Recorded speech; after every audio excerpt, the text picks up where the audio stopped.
बहुजन के तीन कप्तान, दलित, पिछड़ा और मुसलमान। बहुजन के तीन कप्तान, दलित, पिछड़ा और मुसलमान।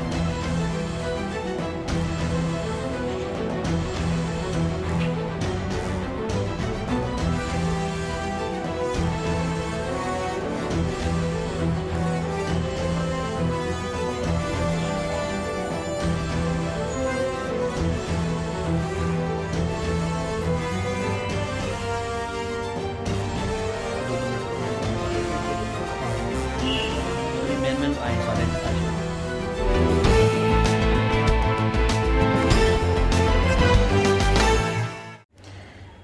जी अपना परिचय दीजिए। जी नमस्कार, मेरा नाम एसपी सिंह पांचाल विश्वकर्मा है और मैं न्याय पार्टी का अध्यक्ष हूँ। आप अपना परिचय। नमस्कार, मेरा नाम अशोक अज्ञानी है और दिल्ली डेमोक्रेटिक अलायंस हमारा संगठन है, मिशन वाल्मीकि सरकार।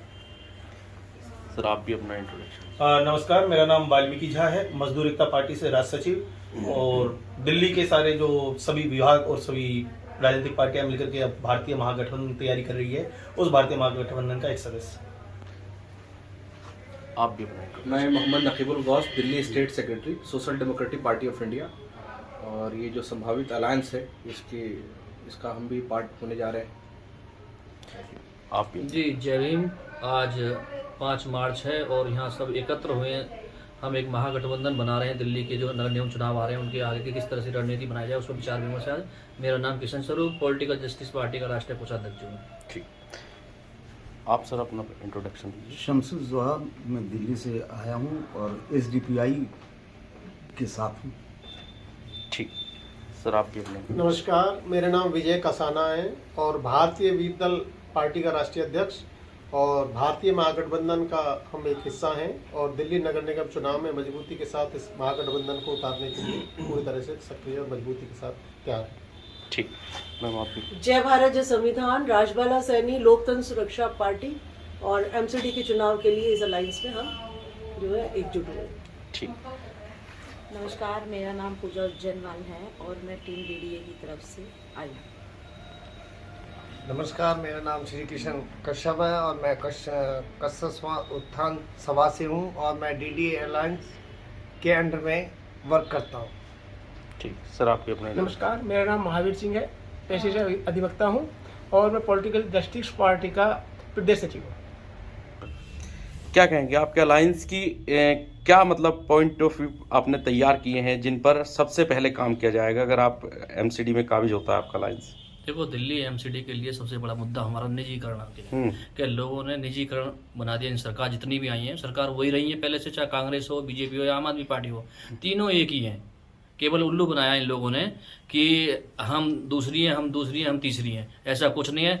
मारा मार निजीकरण कर दिया है। जितने सफाई कर्मचारी हैं वो बेचारे सालों से काम करते आए हैं, उनको ठेकेदारी प्रथा में ला दिया, उनको परमानेंट नौकरी नहीं मिली आज तक भी। तो हम इसकी लड़ाई लड़ेंगे, उस समाज की लड़ाई लड़ेंगे जो दबा कुचला आखिरी पायदान में खड़ा समाज है उसके साथ है और उसकी लड़ाई लड़ेंगे। मेन मुद्दा हमारा एमसीडी चुनावों में यही होगा कि हम निजीकरण को बिल्कुल बंद कराएंगे दिल्ली से।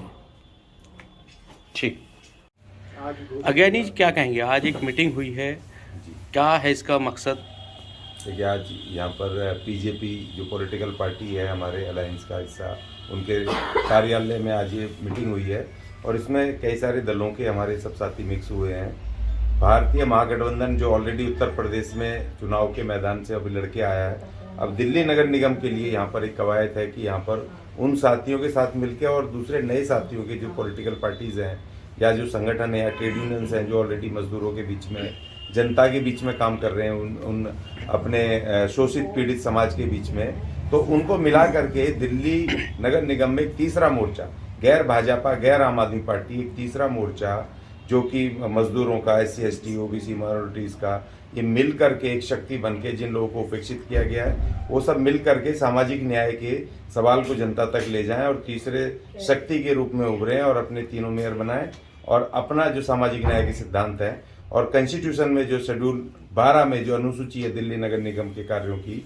उसको लागू करें। उस मकसद से सर क्या ज़रूरत पड़ी इस अलायंस की, क्योंकि अभी ऑलरेडी बीजेपी दिल्ली नगर निगम में अभी प्रभावी रूप से काबिज है और आम आदमी पार्टी भी काफ़ी प्रयासरत है। वैसे में आप एक अलायंस लेकर आए हैं, अलायंस लाना मजबूरी नहीं जरूरी है, क्योंकि बीजेपी भी उसी गैर राजनीतिक कार्यों को कर रही है, गैर नीतियों को अपना रही है। दिल्ली के अंदर हर विभाग का कर्मचारी, चाहे वो गेस्ट टीचर्स हो, चाहे वो एमसीडी के हमारे कर्मचारी हो, चाहे डीवीसी का एंटी मलेरिया कर्मचारी जो आज करीब 12 दिन से धरने पे भूख हड़ताल पे बैठा हुआ है। आपके सामने आंगनबाड़ी करीब 31 दिन से कर्मचारी हड़ताल पे बैठे हुए हैं। दिल्ली के डीटीसी कर्मचारी केजरीवाल के खिलाफ कई बार धरना बोल चुके हैं, बीजेपी के खिलाफ धरना बोल चुके हैं, लेकिन कोई भी सुनने को तैयार नहीं है। इसलिए अब की बार इस अलायंस में दिल्ली के सारे तमाम विभाग के कर्मचारी भी अब की बार, मैं तो आपके चैनल के माध्यम से भी और अपने माध्यम से भी, अपनी टीम के माध्यम से भी सबको सूचना दे रहा हूं, हर विभाग का एक कर्मचारी जरूर अब की बार एमसीडी चुनाव में उतरे और अपनी ताकत को दिखाएं कि अगर कर्मचारियों के साथ धोखा किया तो अब की बार मुंह की खानी पड़ेगी। क्या लगता है अब की बार जो आप अलायंस कर रहे हैं, इस अलायंस का कुछ निकल कर आएगा दिल्ली में, अगर दिल्ली एमसीडी चुनाव में आप लड़ते हैं? सबसे पहले मैं अपनी बात की शुरुआत इस तरह से करूंगा कि बहुजन वंचित समाज की हिस्सेदारी के लिए हम सब मिल बैठे हैं आज, और एक नए तीसरे मोर्चे की तैयारी है। इससे पहले भी बहुत सारी पार्टियों ने अलायंस किया है, लेकिन इन समाज को, वंचित समाज को, उनकी हिस्सेदारी और उनके साथ इंसाफ अब तक नहीं हुआ।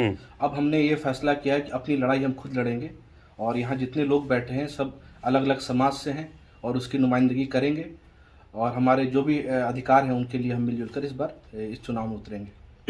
उसमें चाहे हम उनकी सोशल रिप्रेजेंटेशन हो, उनके इकोनॉमिक राइट्स हैं, चाहे या पॉलिटिकल हिस्सेदारी की बात हो। जी सर, इस अलायंस में कितनी मतलब पार्टियां हैं, कितने संगठन हैं आप?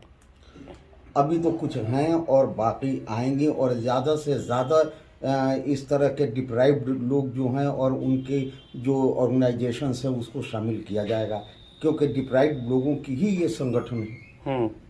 और जो चाहे कांग्रेस हो, बीजेपी हो या आम आदमी पार्टी हो, सबने मजाक किया है। और उसमें जो आज एमसीडी में काउंसलर हैं, लैंड ग्रेबर हैं, लैंड माफिया हैं, ये जो है ड्रग्स माफिया हैं, और वो जीत के जाते हैं, उसके बाद से तो काम करने कुछ आते नहीं। क्या कहेंगे आप कि इस अलायंस की जो ज़रूरत पड़ी है वो किन मुद्दों को लेकर पड़ी है, जो अभी तक ना बीजेपी कर पाई है, ना आम आदमी ने उस मुद्दों पे बात की है? क्या वो मुद्दे हैं? देखिए, इस अलायंस का जो सबसे बड़ा मुद्दा है वो है रिप्रेजेंटेशन एज पर पॉपुलेशन। हमारा जितना भी देश के अंदर जो पॉलिटिक्स हो रही है उसी को तोड़ने के लिए आम आदमी पार्टी केजरीवाल ने एक बहुत बड़ा शोर मचाया था कि हम न्याय देंगे, सबको समान अधिकार देंगे, मगर यहाँ पर आज फिर उसी वर्ग को वहाँ बैठाने का काम कर दिया है जो शोषण करता है। तो यहाँ पर जो ये अलायंस बना है, इसमें हिस्सेदारी की बात है, तमाम वर्गों की, जातियों की, धर्मों के लोग इससे मिले हैं। जिन जिन वर्गों को हिस्सेदारी नहीं मिली है उन सब की हिस्सेदारी दिलवाने के लिए और हक की लड़ाई लड़ने के लिए भारतीय महागठबंधन का ये उदय हुआ है, और इसमें हर वर्ग, हर समाज मिलकर इस युद्ध को लड़ेगा, तभी हक अधिकार मिलेंगे सभी के। आप बताइए कि ये अलायंस जो बना है आपका, वो किन मुद्दों को लेकर चुनाव में उतरेगा, एमसीडी चुनाव? देखिए, चाहे हम भाजपा, कांग्रेस, आम आदमी पार्टी और एक लोकतंत्र सुरक्षा पार्टी, जो भाजपा के ही जो है सांसद रहे हैं कुरुक्षेत्र से, तो जो इन पार्टियों ने जो है 85% जनता की वोट ली है, उसमें SC, ST, OBC, माइनॉरिटी, लेकिन इनको हिस्सेदारी कभी भी नहीं दी है। तो हरियाणा में राजकुमार सैनी जी ने 2019 लोकसभा चुनाव लड़ा और विधानसभा चुना, उसमें जातिगत आधार पर जिसकी जितनी संख्या भारी उतनी उसकी हिस्सेदारी।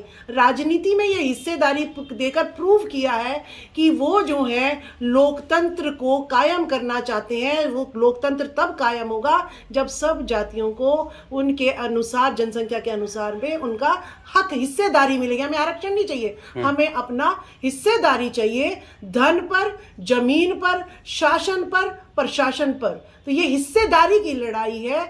आप देखेंगे कि जन लोकपाल बिल करके केजरीवाल यहाँ पर आया था कि भाजपा ने बहुत जो है एमसीडी में भ्रष्टाचार मचा रखा है, हम जन लोकपाल बिल लाएंगे और इस भ्रष्टाचार को मिटाएंगे।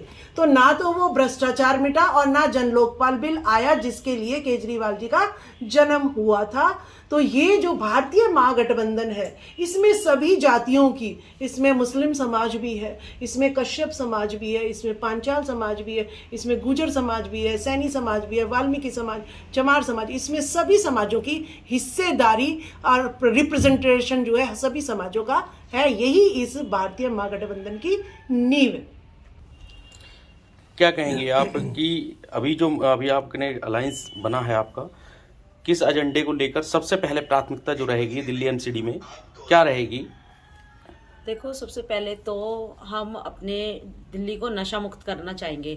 जगह जगह खुलेआम हर तरह का नशा बिक रहा है और ये पुलिस प्रशासन भी जानती है, और पुलिस प्रशासन तो जो नशा खरीद रहे हैं उनको भी मार के पैसा ले रही है, और नशा जो बेच रहे हैं उनको भी, सब कुछ जानते हैं। लेकिन कोई भी यहाँ पे दिल्ली के अंदर नशा मुक्ति केंद्र तो है नहीं सरकारी, जिसमें एक एक घर में 4-4, 5-5 नशे के लोग हैं, और वो जो छोटे छोटे बच्चे हैं 12-13 साल के, मेरे खुद के देखे हुए हैं, वो अपने माँ बाप को मारने पीटने को तैयार हैं। और मेरे खुद का देखा हुआ है कि माँ का हाथ तोड़ दिया सिर्फ 200 रुपए के लिए, और ऐसे हर घर में हो रहा है। या तो ये नशा बिल्कुल बंद होना चाहिए, नहीं तो कुछ ऐसा होना चाहिए कि 20-25 साल के बाद इनको नशा मिला की चीज़ें मिलें। और बहुत से ऐसे लोग हैं जो बिल्कुल डैमेज हो चुके हैं, लीवर डैमेज हो चुका है, उनको भी नशा मिल रहा है। ऐसा नहीं होना चाहिए दिल्ली के अंदर। ठीक, आपका ये अलायंस अगर मान लीजिए एमसीडी में काबिज होता है तो क्या प्लान रहेगा? नशे के ऊपर आपने बताया कि आपका अलायंस जो है नशे के ऊपर भी काम करेगा, तो ऐसे में कैसे मतलब उसकी रूपरेखा तैयार की है आपने काम करने की? देखिए, रूपरेखा तो ऐसी है कि सर सारे मिलके ही करेंगे इकट्ठी, और उसके बावजूद भी सारे समाज को पहले एकजुट करके उनकी एक रूपरेखा बनाई जाएगी कि किस घर में ज़्यादा नशा करते हैं लोग बाग, उनको इकट्ठा किया जाएगा। फिर उनसे उनका हॉस्पिटलाइज किया जाएगा उन लोगों को, ताकि वो नशा मुक्त हो जाए।